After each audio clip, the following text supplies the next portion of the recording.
ജയിക്കണം ആഗ്രഹമുണ്ട്.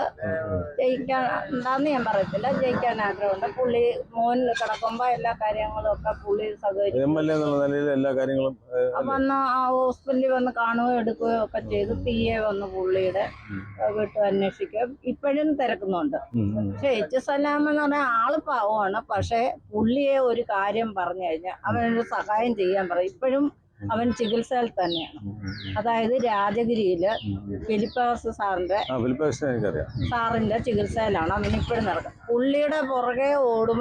എത്ര ദിവസം എന്റെ കുഞ്ഞിന്റെ കാര്യങ്ങളും ഞാൻ പറഞ്ഞു, പിന്നെ ഇന്ന പോലെ കുഞ്ഞിന് എന്തെങ്കിലും ഒരു സഹായം ചെയ്യണമെന്ന് പറഞ്ഞത്. പക്ഷെ പുള്ളി മൈൻഡ് പോലും ചെയ്യത്തില്ല, തിരിഞ്ഞു പോലും നോക്കാറില്ല. പക്ഷെ സുധാകര സാർ അതല്ല, അത് നമുക്ക് എന്തായാലും ഒരു കാര്യം പറഞ്ഞാൽ അത് ചെയ്യും എന്ന് നമുക്ക് നല്ല ഉറപ്പുണ്ട്.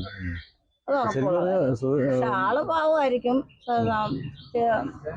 സലാം എന്ന് പറഞ്ഞ പുള്ളി, അദ്ദേഹത്തെ നമുക്ക് ബഹുമാനക്കുറവൊന്നുമില്ല. പക്ഷെ ചിരിച്ചു കാണിച്ചിട്ട് കാര്യമില്ല. നമ്മുടെ കാര്യങ്ങൾ ചെയ്യാൻ പ്രാപ്തിയുള്ള ഒരു മന്ത്രിയാണ് നമുക്ക് ആവശ്യം. അതാണ് നമ്മുടെ കേരളത്തിന് വേണ്ടത്. ജി സുധാകരൻ മന്ത്രിയായിരിക്കുമ്പോൾ ചെയ്ത കാര്യങ്ങളെ കുറിച്ചാണ് പറഞ്ഞത്. ഇനിയിപ്പം ജി സുധാകരൻ മന്ത്രിയാവുമെന്ന് വിചാരിക്കുന്നുണ്ടോ? നമ്മള് അത് വരണം എന്നാഗ്രഹിക്കുന്നുണ്ട്. പുള്ളി വരണം എന്നാണ് നമ്മുടെ ഒരു ആഗ്രഹം. പക്ഷേ പിണറായി നമുക്ക് വിരോധങ്ങളൊന്നുമില്ല. അദ്ദേഹം നല്ല കാര്യങ്ങൾ തന്നെയാണ് ചെയ്യുന്നത്. നമ്മള് അങ്ങനെ മറ്റുള്ളവരെ ഒന്നും നമ്മൾ വേറെ വ്യത്യാസമൊന്നും കാണിക്കത്തില്ല. കാരണം ഗവർണർ ആരിഫ് മുഹമ്മദ് ഖാൻ പുള്ളിയെ ഞങ്ങൾ വിളിച്ചിട്ട് തിരുവനന്തപുരത്ത് പോയിട്ടുണ്ട്. ഗവർണർ ഓഫീസ് വേറെ ആരെയും അങ്ങനെ കയറ്റത്തില്ലായിരുന്നു. അദ്ദേഹം കയ്യിൽ നിന്ന് തന്നെ ഞങ്ങൾക്ക് ഒരു 10,000 രൂപ കയ്യിൽ നിന്ന് തന്നു, വണ്ടിക്കൂലി തന്നു, ഒരു ഭക്ഷണം കൊടുത്താൽ വയ്യാതെ ഹോസ്പിറ്റലിൽ പോയി ഇഞ്ചക്ഷൻ എടുത്ത് വരുന്ന സമയത്താണ് അദ്ദേഹം അങ്ങനെ ഒരു കാര്യം ചെയ്തത്. ഞങ്ങൾ അങ്ങോട്ട് വിളിക്കാൻ പറഞ്ഞിട്ട് വിളിച്ചില്ല, തിരിച്ച് ഞങ്ങളെ ഇങ്ങോട്ട് വിളിച്ച് പോലീസ് പ്രൊട്ടക്ഷനോടെ കൂടി ഞങ്ങളെ അങ്ങോട്ട് അനയിച്ച് കൊണ്ടുപോയി. ഒരു കാര്യങ്ങൾ ചെല്ലാൻ പറഞ്ഞു, ഇന്ന ദിവസം ചെല്ലും.